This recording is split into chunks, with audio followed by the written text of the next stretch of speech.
lo kalau berteman jangan pilih-pilih dong. Itu salah. Ya Allah, itu adalah anakku. Tetapi dijawab sama Allah Ta'ala, ya Nuh, innahu laysa min ahlik. Wahai Nuh, sesungguhnya dia bukanlah keluargamu. Dan persaudaraan yang benar itu apa? Persaudaraan karena Allah, persaudaraan karena iman, persaudaraan karena Islam. Itulah persaudaraan yang hakiki dan abadi.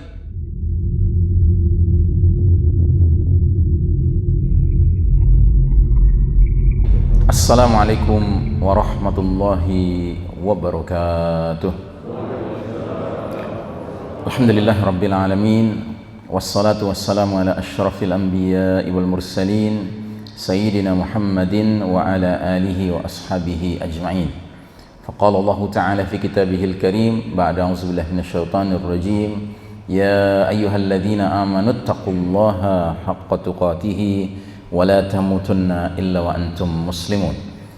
Hadirin jamaah salat subuh rahimakumullah, alhamdulillah kembali kita bersyukur limpahan nikmat Allah masih mengiringi hidup kita, terutama nikmat iman dan Islam, yang dengan itulah hidup kita menjadi jelas, menjadi terarah, menjadi benar, dan menjadi selamat di dunia dan di akhirat. Salawat salam sejahtera kita doakan untuk Nabi kita Nabi Muhammad sallallahu alaihi wasallam, keluarga, sahabat dan pengikutnya yang setia hingga akhir zaman, dan semoga kita termasuk tercatat di sisi Allah Ta'ala sebagai pengikutnya yang berhak menerima syafaat beliau di hari berbangkit nanti. Amin ya rabbal alamin.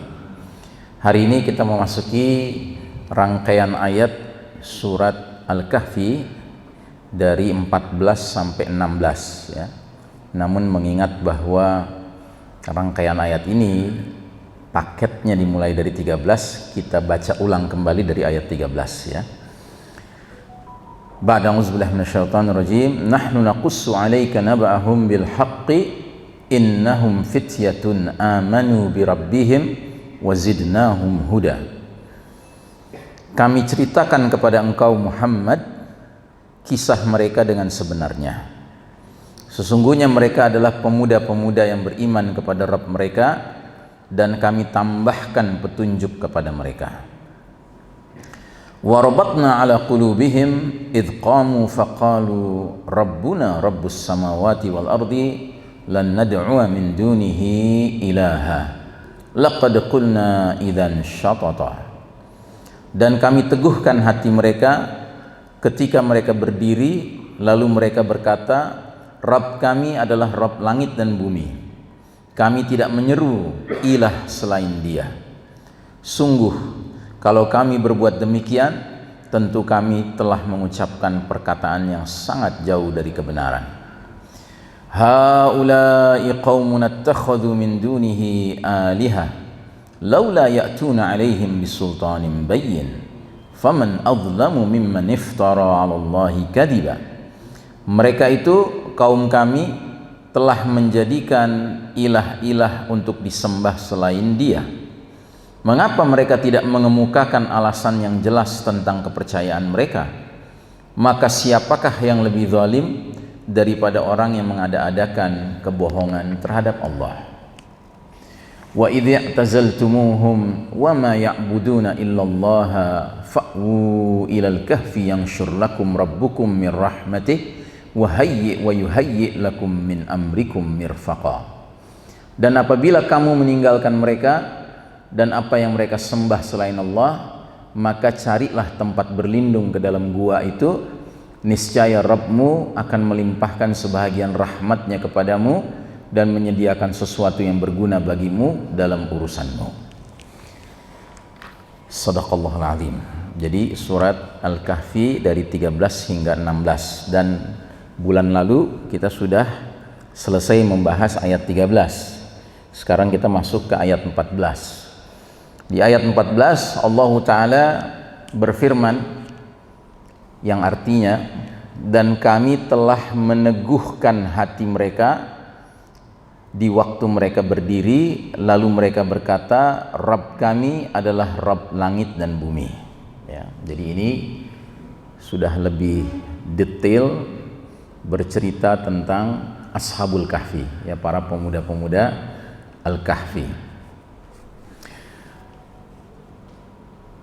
Jadi di dalam ayat ini Ibnu Katsir mengatakan bahwasanya Allah Ta'ala membuat para pemuda Kahfi ini dapat bertahan di dalam menentang kaumnya dan seluruh penduduk kota tempat tinggal mereka, serta dijadikan mereka bersabar dan rela meninggalkan kehidupan makmur dan mewah yang bergelimang dengan kenikmatan di kalangan kaumnya. Jadi mereka ini pemuda-pemuda yang sangat spesial ya. Asal mereka dari keluarga-keluarga pembesar-pembesar di kaum itu.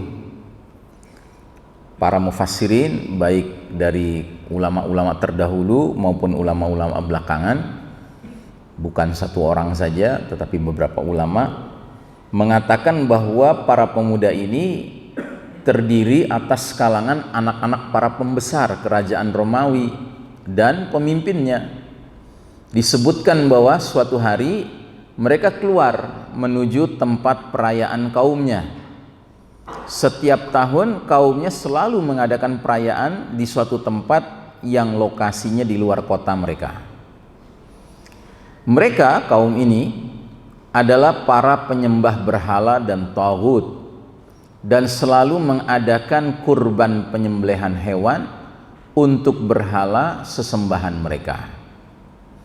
Raja mereka saat itu adalah seorang yang memaksakan kehendak, diktator. Dia keras kepala, namanya Decianus. Ini raja Romawi. Dia memerintahkan rakyatnya untuk melakukan hal itu. Hal apa? Hal penyembelihan hewan untuk sesembahan. Menyeru serta memerintah mereka untuk menyembah berhala dan berkorban untuk berhala.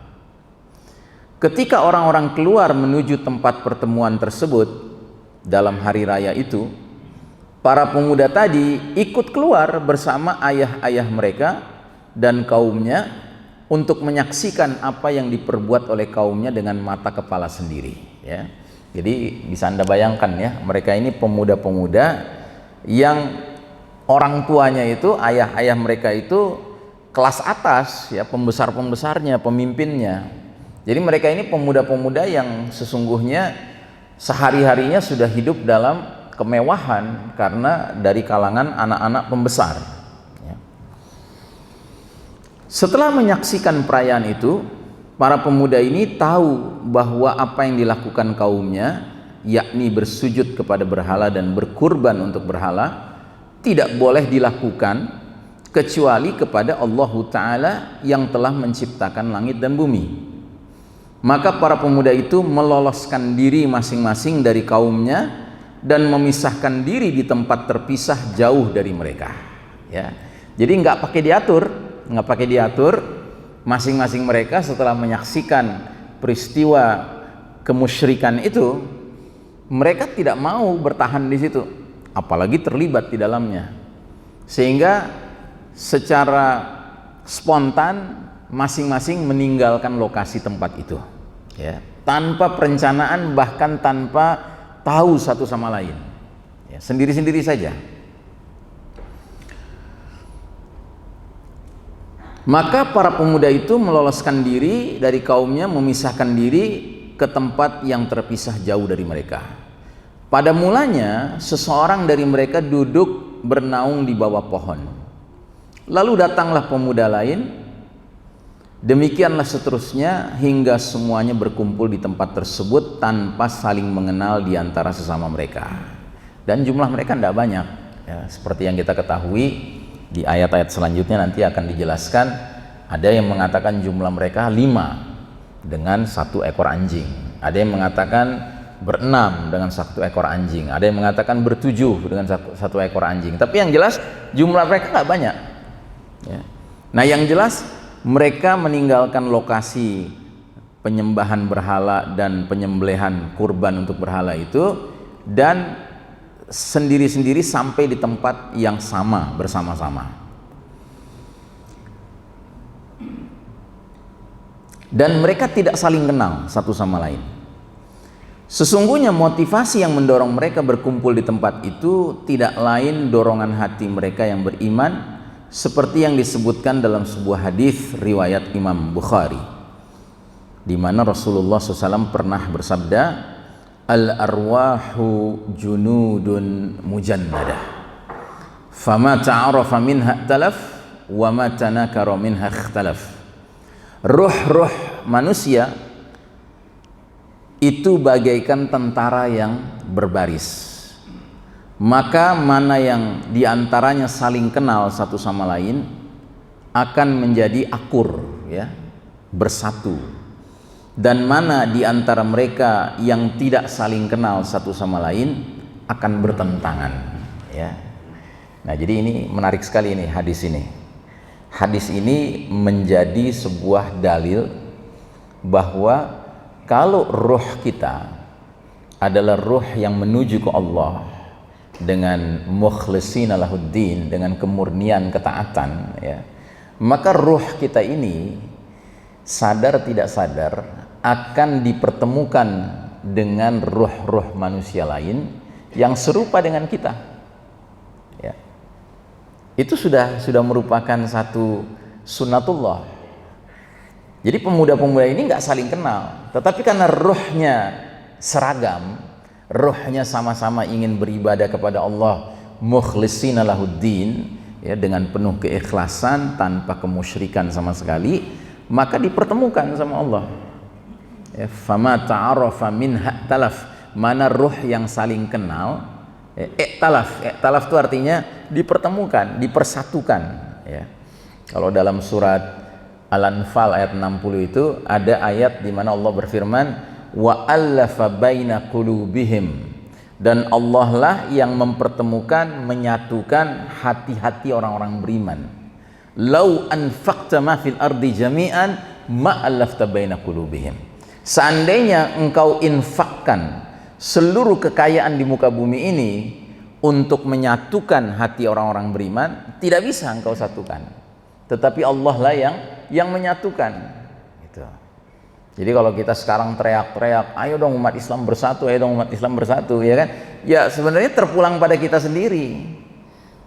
Semua kita punya kewajiban yang sama untuk berlomba-lomba mendidik ruhnya menjadi ruh muwahhid, ahli tauhid, yang kalau itu secara jujur dikerjakan, secara sungguh-sungguh dikerjakan, dengan sendirinya para muwahhid itu akan menyatu, akan bertemu satu sama lain. Karena ini sudah jaminan dari Nabi Muhammad SAW, satu, bahkan dari ayat surat Al-Anfal ayat 60 tadi, ya. Allah lah yang menyatukan, yang mempertemukan hati orang-orang beriman. Seandainya engkau belanjakan seluruh kekayaan di muka bumi ini untuk menyatukan hati orang-orang beriman, nggak bisa. Walakinnallaha allafa bainahum, akan tetapi Allah lah yang menyatukan antara mereka, ya. Nah begitu juga dengan pemuda-pemuda Kahfi ini, mereka tidak saling kenal, secara zohir nggak saling kenal, tapi ternyata batinnya satu sama lain kenal dan digerakkan oleh Allah untuk bertemu di titik yang sama, begitu, ya. Makanya pantas kalau Nabi Muhammad SAW memerintahkan kita di dalam bersahabat, di dalam berteman, ya, itu harus melakukan proses pemeriksaan. Ya, jangan berteman itu sembarangan, tapi hendaknya kita berteman, bersahabat itu dengan semangat memeriksa, harus diperiksa, Pak. Nabi bersabda, almar'u ala dini khalilih, seseorang akan mengikuti agama keyakinan khalilih. Khalil itu artinya sahabat kentalnya, sahabat dekatnya, ya. Falyanzur man yukhaliluh, maka hendaknya setiap orang memperhatikan siapa yang dia jadikan sahabat dekatnya, sahabat kentalnya. Itu harus diperiksa, ya. Makanya kalau ada orang mengatakan, lo kalau berteman jangan pilih-pilih dong, itu salah, ya. Kalau orang tidak tidak beriman, orang tidak peduli dengan agama, ya mungkin begitu logikanya. Tapi kalau kita beragama, kita tidak akan mau berteman kecuali dengan orang-orang yang akan mengajak kita kepada kebaikan dan kebenaran saja. ya. Karena kita tidak tahu ini orang siapa, bagaimana. Ya apalagi zaman seperti sekarang, Pak. Zaman dimana banyak manusia punya motif 1001 kalau mendatangi kita, mendekati kita, ya. Makanya kalau saya terima telepon, cuma nomor yang muncul, saya mikir-mikir Pak nerimanya Pak sekarang. Kalau ada namanya, udah kenal, ya kan? Nah itu apa namanya baru saya terima tanpa ragu-ragu. Tapi kalau cuma nomor saja, ya, saya tidak akan apa namanya jawab. Mungkin nanti setelah putus saya SMS, saya tanya siapa ya, gitu. Tapi nerima langsung, karena sudah banyak modus-modus yang apa namanya sok kenal, sok dekat gitu ya. Ya, pernah suatu ketika saya ditelepon seseorang, Assalamualaikum, waalaikumsalam, gimana kabarnya Ustadz, katanya gitu kan. Saya bilang siapa ya, wah masa nggak kenal, masa nggak ingat, katanya gitu. Ya kan, galak betul, lebih galak dia daripada kita. Emang salah kita nanya siapa ya? Emang salah gitu. Wah kamu nih udah sombong sekarang ya, ngomong begitu lagi, ya kan? Ya udah saya putus aja, saya putus. Dia telepon lagi, Ustadz masa nggak ingat sama saya? Dia sebut namanya, dan memang ada kawan saya namanya seperti itu. Tapi saya dalam hati bertanya-tanya, kok suaranya beda, gitu? Kok suaranya beda? Ya.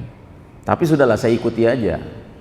Nah tahu-tahu dia menawarkan sesuatu yang cukup menarik tawarannya. Dia bilang, Ustadz ini ada tawaran buat para ustadz. Apa itu? Jadi ada mobil baru, ya kan?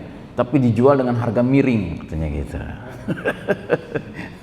Ya kan? Dan ini bantuan presiden langsung, katanya gitu. Saya ada aksesnya.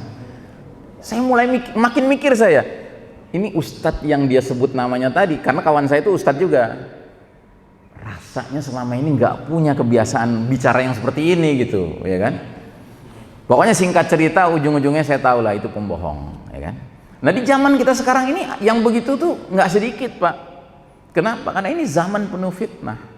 Di zaman penuh fitnah itu ya mau tidak mau, bukannya kita mendahulukan suuzon ya, sangka buruk, tidak, tapi kita mendahulukan kehati-hatian. Kehati-hatian itu wajar, wajib Pak. Ya, ketika kita tahu di kiri kanan depan belakang banyak pembohong, banyak pencuri, banyak orang jahat, ya kan? Kalau kita nggak bersikap hati-hati kan konyol namanya. Gitu. Kalau kita naif-naif aja gitu, ya kan? Ada tamu datang sok kenal, sok dekat, kita persilakan aja ke ruang tamu kita, terus kita tinggalkan, kita bikin minum, tahu-tahu balik-balik udah banyak yang hilang dari ruang tamu, termasuk tamunya. Ya, yang kayak begitu kan bukan satu dua Pak kejadian.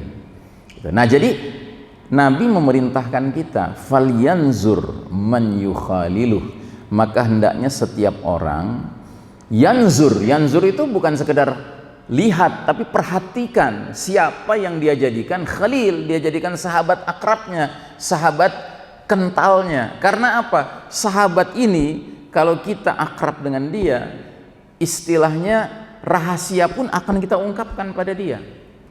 Nah tapi kalau seandainya dia bukan orang yang jujur, rahasia kita berikan, ya nggak ada kebaikan di dalamnya.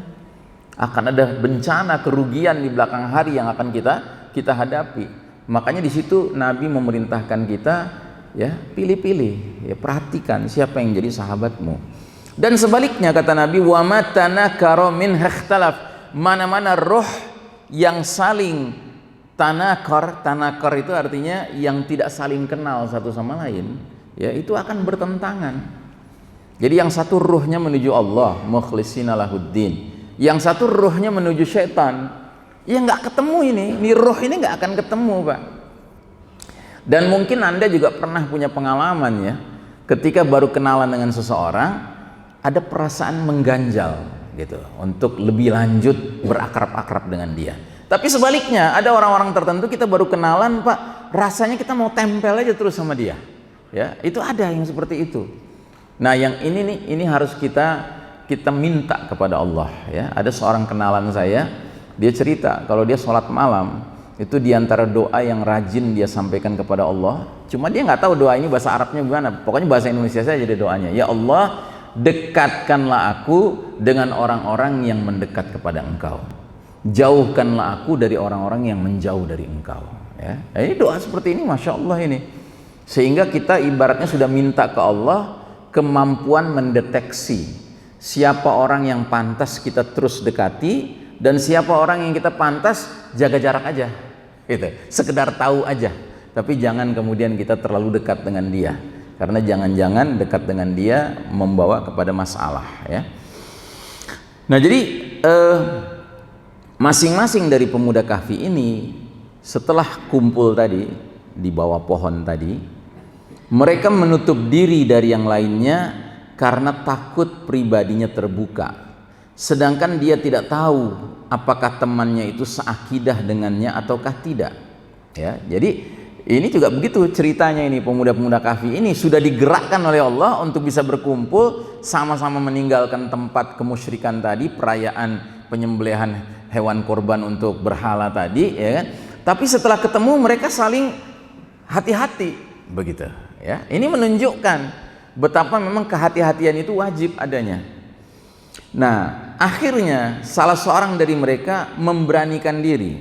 Dia berkata, "Wahai kaumku, kalian mengetahui demi Allah, sesungguhnya tidak ada yang menjauhkan kalian dari kaum kalian hingga kalian memisahkan diri dari mereka kecuali karena suatu alasan.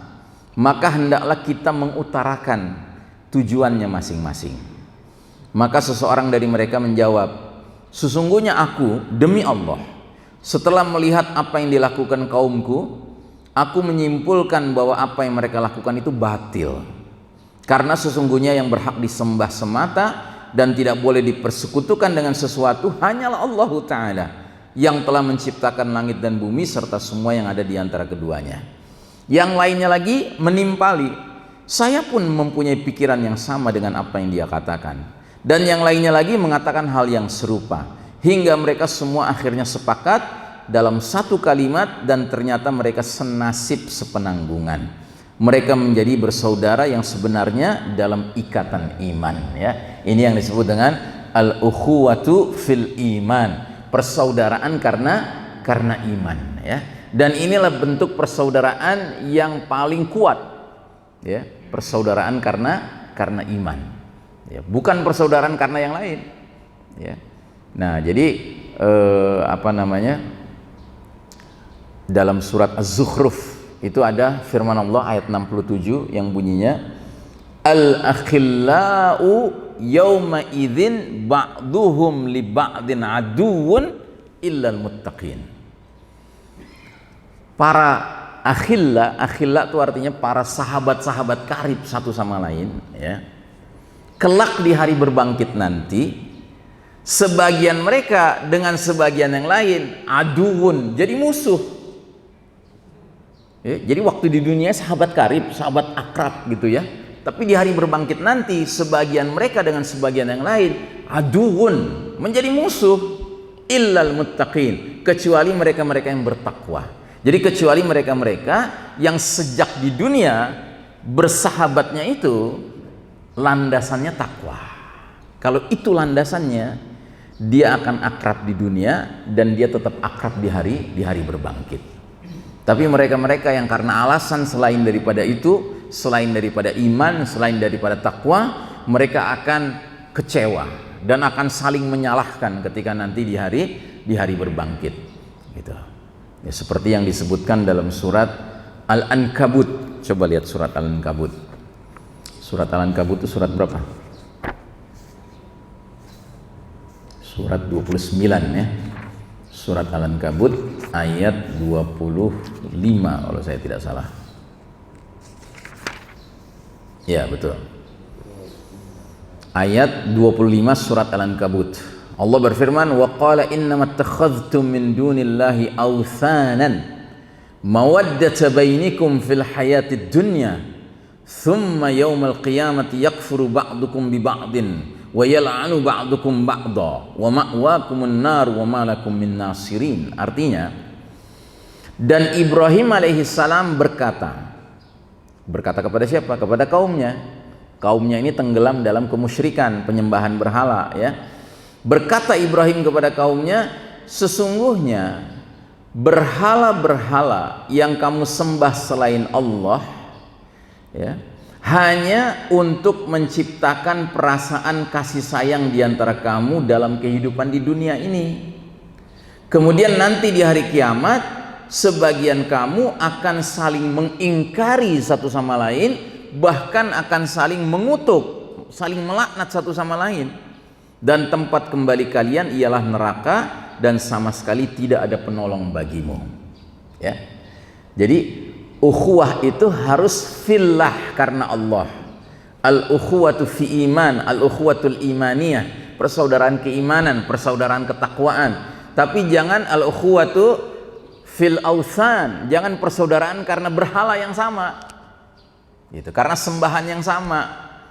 Kalau itu yang dijadikan alasan bersaudara, ya kan, maka dia sebatas di dunia saja kelihatan akrab, tapi di akhirat nanti nyesel, saling menyalahkan satu sama lain, saling mengingkari satu sama lain, bahkan saling mengutuk satu sama lain.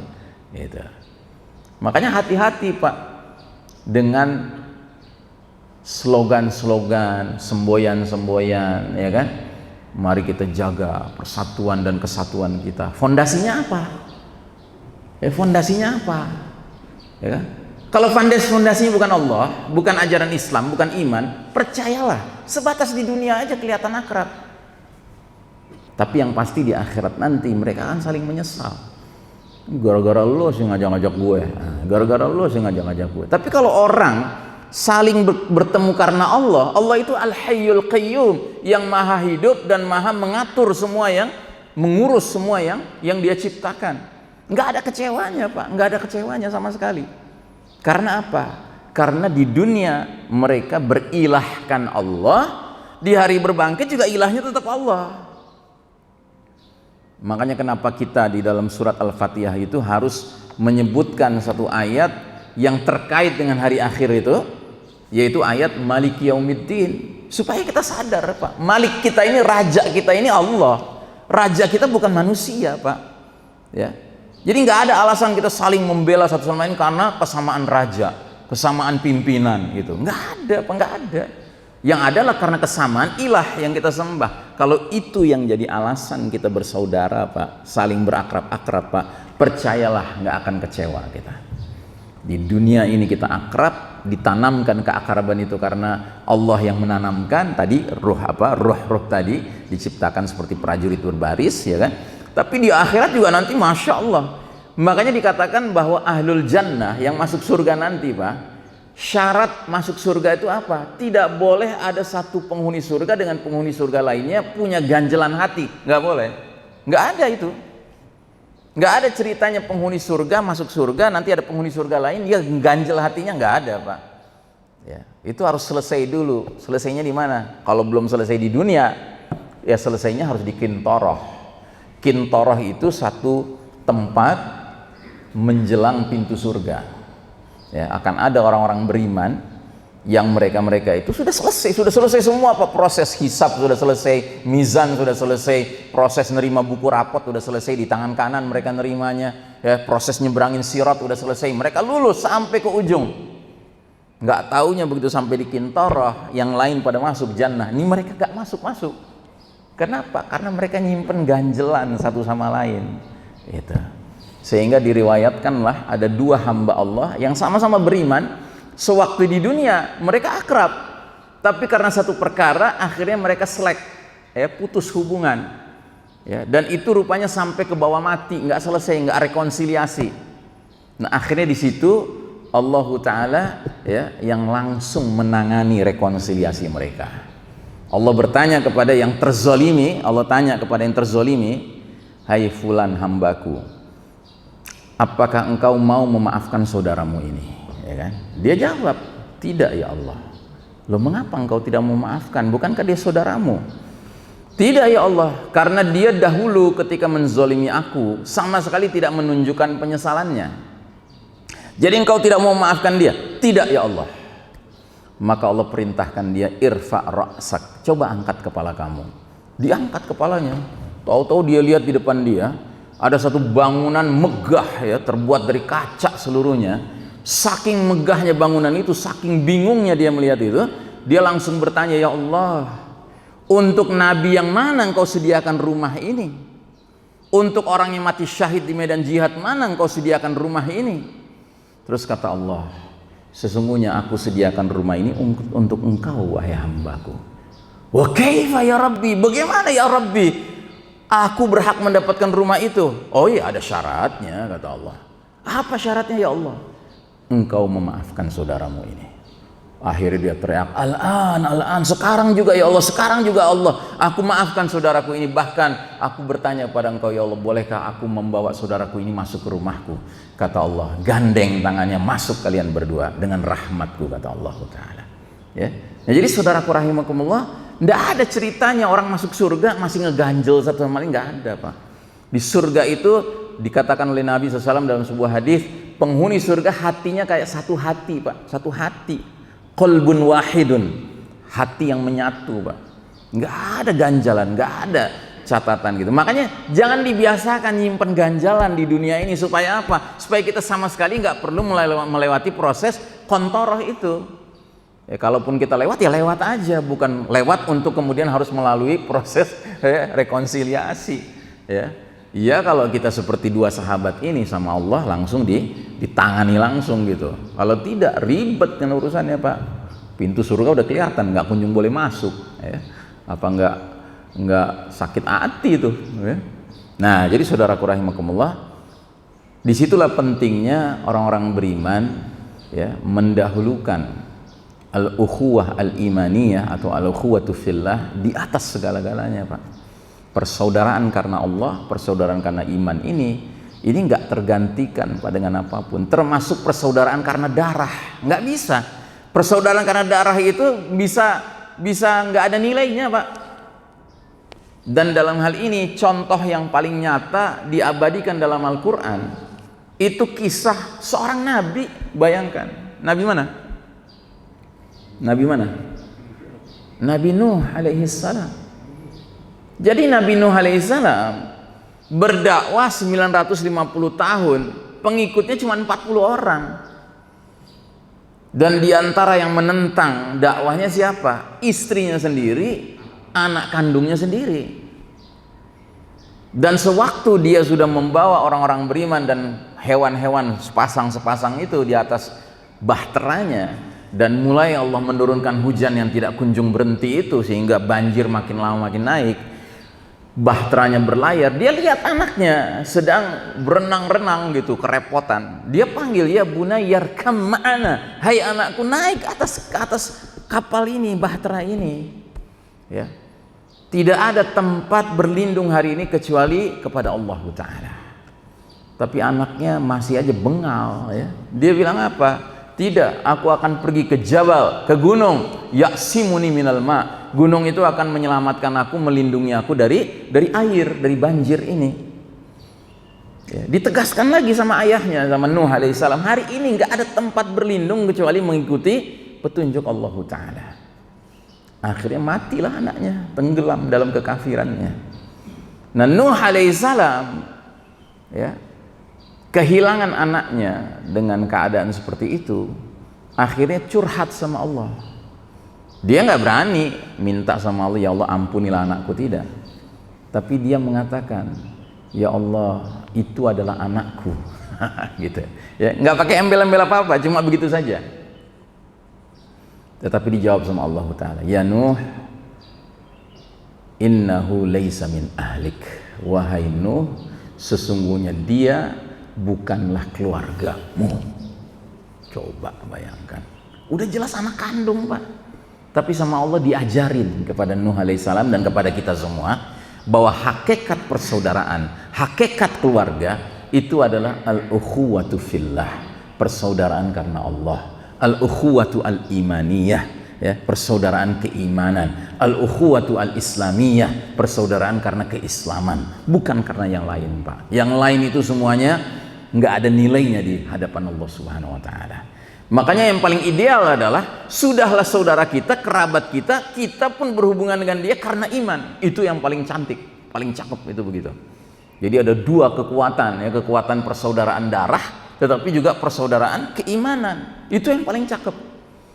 Makanya kalau kita bersilaturahim dengan keluarga kita, kerabat kita, jadilah orang yang berusaha mengajak keluarga kita itu ke jalan keimanan. Supaya mudah-mudahan kita nggak sekedar bersaudara dengan dia karena darah, Tapi lebih penting lagi kita bersaudara karena keimanan. Ini sudah jelas anak kandung, ya. Sama Allah dibantah. Ya Allah, dia tuh anakku. Sebenarnya itu curhat gitu. Ya Allah, tuh anakku, gimana nasibnya? Gitu. Nggak berani dia minta ampuni dia karena dia tahu mati dalam kekafiran. Maka sama Allah diajarin, ya Nuh, ya, innahu laisa min ahlik. Hai Nuh, sesungguhnya dia itu bukan ahlika, bukan ahli kamu, bukan keluarga kamu. Sudah bukan keluarga, Pak. Makanya dalam sejarah sirah nabawiyah, ya, sejarah perjuangan Nabi Muhammad SAW, kita banyak menemukan kisah-kisah seperti ini. Bagaimana di perang Badar, ya, di pihak kaum muslimin ada ayah, di pihak kaum musyrikin ada anak, ya. Di pihak kaum muslimin ada anak, di pihak kaum musyrikin ada ayah. Itu kejadian itu. Dan salah satu cerita yang cukup fenomenal adalah kasus Abu Bakar As-Siddiq radhiyallahu an. Abu Bakar As-Siddiq pada perang Badar kan ikut perang Badar. Anaknya Abdurrahman bin Abu Bakar waktu itu masih musyrik, ikut di pasukan Quraisy. Takdir Allah, dalam perang Badar itu si ayah sama si anak ini nggak ketemu. Bisa dibayangkan kalau ketemu, ya kan? Berperang ayah sama anak. Gitu. Terus selesai perang Badar, dua-duanya masih hidup. Abu Bakar masih hidup, Abdurrahman masih hidup. Ya, Allah panjangkan umur mereka. Bahkan dalam perjalanan berikutnya, Abdurrahman dapat hidayah, masuk Islam. Kemudian setelah masuk Islam tentunya ikut hijrahlah ke Madinah, gabung sama kaum muslimin di Madinah kan, nggak mau bertahan di Mekah dengan kaum musyrikin. Nah, setelah sampai di Madinah, ya, suatu ketika ayah dan anak ini ngobrol-ngobrol. Kemudian si anak berbicara, wahai ayahku Abu Bakar, waktu perang Badar, aku sungguh sangat khawatir kalau seandainya Allah pertemukan kita sehingga aku berhadapan-hadapan dengan engkau. Makanya aku menghindar berjumpa dengan engkau, wahai Abu Bakar. Apa jawab ayahnya? Abu Bakar menjawab, hai Abdurrahman, waktu perang Badar, aku mencari-cari engkau. Gitu. Karena apa? Karena aku ingin membunuh engkau dengan tanganku sendiri daripada aku melihat sahabatku yang membunuh engkau, katanya. Bayangkan, itulah iman, ya. Iman itu melewati, Pak, batas-batas keluarga, batas-batas bangsa, suku, itu lewat semua, Pak. Gitu. Memangnya yang membuat para kafir-kafir itu keluar terusir dari negeri ini siapa? Ya kan? Kalimat takbir, Pak. Kalimat takbir itu yang menyatukan Imam Bonjol dengan Diponegoro sekalipun nggak ketemu mereka. Ya, karena apa? Rohnya sama. Rohnya sama. Itu hakikatnya yang memerdekakan kita. Terus sekarang mereka-mereka yang nggak ada bertakbir itu merasa paling berhak atas negara ini, negeri ini, ya, sungguh konyol, Pak, sungguh tidak pantas itu, ya. Maka kita harus sadar, Pak, posisi kita, ya, kemuliaan kita karena apa? Karena iman kita, karena Islam kita, karena ikatan kita dengan Allah Ta'ala, itu yang memuliakan kita. Makanya dari sekian ajaran-ajaran, nilai-nilai, ya kan, falsafah-falsafah bangsa ini, Pak, pada hakikatnya ya semua itu nggak ada gunanya kalau nggak dikaitkan dengan keimanan, Pak. Ya, pada hakikatnya. Gitu. Makanya kita jangan mau dibodoh-bodohin, Pak, dengan kalangan-kalangan, ya, yang merasa dirinya paling berhak atas jengkal bumi Allah ini.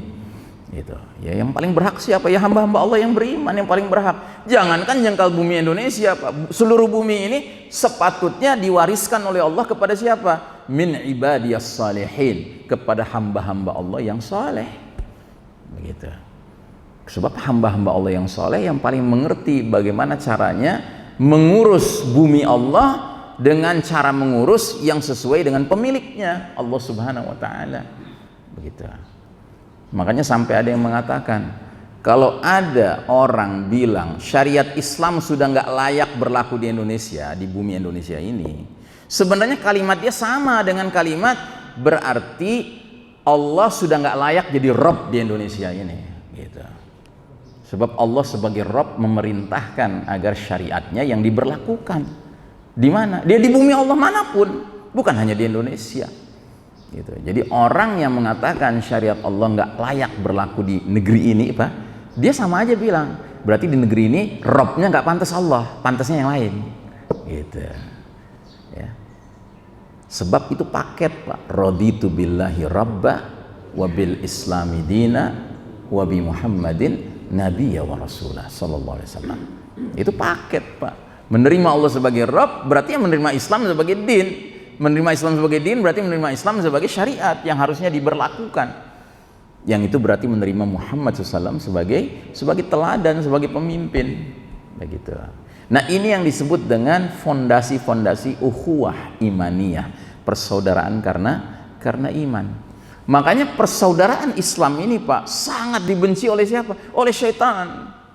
Dan siapapun yang merupakan satu afiliasi dengan syaitan. Dalam hal ini Yahudi itu satu afiliasi dengan syaitan Pak. Mereka ini kaum yang dimurkai Allah kan, al-maghdubi alaihim. Syaitan dimurkai Allah, dilaknat oleh Allah. Makanya Yahudi itu diantara program utama mereka adalah memastikan umat Islam itu enggak berukhuwah, enggak bersaudara satu sama lain. Tetapi umat Islam dipecah-pecah Pak. Sesuai dengan, ada yang sesuai sukunya, ada yang sesuai bangsanya, ada yang sesuai dengan ya jenis kelaminnya, ya kan, ada yang sesuai dengan sosial ekonominya, ya kan, pendek ada dipecah-pecah. Karena yang namanya memecah-mecah manusia itu sarana paling enak untuk nantinya menguasai. Makanya ada sebuah teori namanya apa? Divide et impera. Pecah-pecah sehingga mudah menguasai. Gitu. Nah, kitanya bodoh Pak, kitanya rela dipecah-pecah, kitanya rela mencari berhala-berhala selain Islam untuk menjadi penyebab persatuan kita. Ya, nggak ada Pak penyebab persatuan yang sesungguhnya kecuali al-Islam, kecuali ajaran Allah Taala. Ya, karena apa? Karena memang sumbernya dari situ, sumber sebab kesatuan kita, persatuan kita, persaudaraan kita, bukan yang lain Pak. Ya, yang lain itu apa ya? Kadang-kadang saya berpikir, ya, sebagian umat Islam ini di negeri ini kayak semacam ragu-ragu Pak sama orang-orang kafir di negeri ini, sehingga merasa harus ada satu sebab yang menyatukan dia sama orang kafir di negeri ini. Gitu. Padahal mestinya kita ya udah tampilkan aja ukhuwah Islamnya kita Pak. Kenapa? Kalau ukhuwah Islamnya itu tampil di negeri ini, secara otomatis negeri ini menjadi negeri yang aman Pak. Sebab ajaran Islam tidak mengajarkan bahwa kepada orang kafir kita boleh zolim, tidak boleh Pak. Nggak boleh. Makanya ada konsep namanya kafir zimmi ya Pak ya. Kafir yang tunduk kepada pemerintahan yang mengatur pemerintahan dengan syariat Allah. Dan orang-orang seperti ini harus dilindungi Pak, harus. Tapi ada timbal baliknya. Timbal baliknya apa? Mereka membuktikan loyalitas mereka kepada negeri yang diatur oleh aturan Allah Ta'ala itu. Dengan cara mereka bayar pajak yang semestinya namanya jizyah Pak. Jizyah, pajak orang non muslim tinggal di negeri muslim. Kalau mereka konsisten melakukan itu, kita wajib melindungi mereka, melindungi nyawa mereka, melindungi harta mereka, melindungi hak-hak ibadah mereka. Nah, itu wajib kita lindungi, kita pastikan. Tapi masalahnya ya boro-boro kita bisa mendapatkan timbal balik seperti itu. Ya kitanya sendiri ragu Pak dengan syariat itu. Sebagian umat Islam sendiri ragu Pak dengan syariat sebagai solusi kehidupan yang semestinya. Ya saking apa? Saking dahsyatnya ya kesesatan yang sudah disebarluaskan oleh musuh-musuh Islam, sehingga akhirnya nggak perlu orang kafir di negeri ini yang nolak syariat Pak. Yang nolak syariat di negeri ini siapa? Hah? Umat Islam sendiri. Makanya orang kafirnya udah ongkang kaki sekarang Pak. Ya udah sampai ke titik keberhasilan gitu. Ya sebab umat Islam sendiri yang menolak aturan Islam sebagai yang diberlakukan dalam kehidupan ya bermasyarakat kita. Gitu. Nah, jadi saudaraku rahimakumullah, kembali ke Ashabul Kahfi ini, mereka ini benar-benar sudah menjadi saudara seakidah ya. Sehingga mereka perasaan senasib sepenanggungannya itu berlandaskan ikatan iman ya. Terus mereka bangun sebuah tempat ibadah untuk menyembah Allah Ta'ala ya, di jauh dari kota itu. Tetapi akhirnya kaum mereka tahu, dan akhirnya kaum itu yang tahu itu melaporkan keadaan para pemuda ini kepada raja mereka, Dikyanus. Maka raja memanggil mereka, lalu menanyai urusan mereka dan apa yang sedang mereka lakukan. Mereka menjawab dengan jawaban yang benar. Jadi mereka nggak sembunyi-sembunyi, ya, nggak cari alasan-alasan, tidak. Mereka katakan yang sebenarnya. Dan mereka bahkan menyeru si raja itu untuk ikut menyembah Allah Ta'ala semata dan untuk meninggalkan sembahan-sembahan selain Allah. Sehingga diabadikanlah di ayat 14 ini, warabatna ala qulubihim idh qamu faqalu rabbuna rabbus samawati wal ard lan nad'uwa min dunihi ilaha. Dan kami teguhkan hati mereka sewaktu mereka berdiri dengan tegap, lalu mereka menyatakan dengan lantang, Rabb kami adalah Rabbnya langit dan bumi, kami sekali-kali tidak menyeru ilah selain daripada Dia. Jadi ini ucapan disampaikan di hadapan sang raja, gitu. Tanpa keraguan mereka menyatakan hal itu. Dan kata lan di sini, lan nad'uwa min dunihi ilahan, sekali-kali kami tidak akan mau menyembah ilah selain Allah. Jadi istilahnya sudah talak 3, sudah habis ini, nggak ada cerita kita mau balik lagi menyembah ilah-ilah selain Allah Ta'ala. Jadi istilahnya ini makna negatif untuk selamanya. Seperti makna negatif dalam ayat walan tardha ankal yahudu walan nasara hatta tattabi'a millatahum. Sekali-kali nggak akan pernah rela itu Yahudi Nasrani sehingga kalian umat Islam ngikutin mereka. Begitu. Nah, ini juga harus kita pahami. Ya, kita nggak rela sampai kapanpun menyembah ilah lagi selain Allah, sebagaimana nggak relanya Yahudi Nasrani sampai kita mau ngikutin mereka. Kalau kita mau ngikutin mereka, baru mereka rela. Jika kami berbuat demikian, tentulah apa yang kami lakukan itu adalah hal yang batil. Maka pada akhir ayat ini disebutkan laqad qulna idza syatata, sesungguhnya kami jika demikian telah mengucapkan perkataan yang amat jauh dari kebenaran. Ya, saudaraku rahimakumullah, kita cukupkan sampai di sini. Jadi satu ayat ini panjang sekali bahasannya karena memang ada hal-hal mendasar di dalamnya, khususnya tentang pentingnya memiliki dan mengembangkan persaudaraan yang benar. Dan persaudaraan yang benar itu apa? Al-ukhuwah fillah, persaudaraan karena Allah. Al-ukhuwatu fil iman, persaudaraan karena iman. Al-ukhuwatu fil Islam, persaudaraan karena Islam. Itulah persaudaraan yang hakiki dan abadi. Ya, bukan sejarah hakiki tetapi kemudian ada expire date-nya, tidak, dia abadi. Begitu. Sehingga kita akan merasakan akrab di dunia, akrab di hari berbangkit, bahkan akrab di jannah kelak nanti. Nah, inilah yang kita harapkan. Mudah-mudahan kita benar-benar menemukan hakikat al-ukhuwah wal mahabbatu fillah, ya, persaudaraan dan kasih sayang karena Allah. Sebab kalau orang sudah mendapatkan itu, Pak, Masya Allah, dia sudah mendapatkan harta yang sangat bernilai, yang nggak mungkin dia akan gantikan dengan yang lain kalau dia sudah rasakan lezatnya. Ya, demikian barangkali dari kami pagi hari ini. Saya kembalikan ke pembawa acara. Wassallallahu ala nabiyyina Muhammadin wa ala alihi wa sahbihi wasallim tasliman walhamdulillahirabbil alamin.